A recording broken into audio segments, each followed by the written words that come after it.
Hello everyone, সকাল সকাল আমার ডিউটি ছিল তাই আমি বেরিয়ে গেলাম। আবার সন্ধেবেলা এসে আমরা চলে গেছি শপিং করতে, গ্রসারি শপিংয়ের জন্য। এই যে সোনা বাবাটা কাটে করে পাপার সাথে ঘুরছে, আর মিস্টার ব্যানার্জি একদম ফর্দ নিয়ে রেডি যে কিছু যেন বাদ না যায়।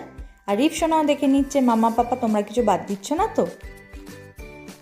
ও তো ভীষণ মজা পায় এই কাটে বসে বসে আমরা শপিং করি, ও ঘুরতে ভালোবাসে। আর আমরা কেনাকাটা করব না এই যে দৌড়াদৌড়ি করছে সেটা দেখবো ভেবেই পাচ্ছি না। পাপা তুমি কি নিচ্ছ, আমাকেও দাও। এই যে এখন থেকেই চকলেট নেওয়া শুরু হয়ে গেছে। এই একটা দিদিকে পেয়ে ও ভীষণ এক্সাইটেড, তাই তাই করছে।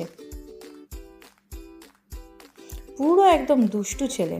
হয়ে গেছে সব নেওয়া, এবার আমরা যাচ্ছি বিলিং করতে। বিলিংয়ে অনেকটা টাইম লেগেছিল, তাও হয়ে গেছে। এখন যেহেতু সামনে ভ্যালেন্টাইন্স উইক তাই খুব সুন্দর করে সাজিয়েছে। জিনিস নিয়ে তেল ভরে বাড়ির দিকে চললাম। টাটা।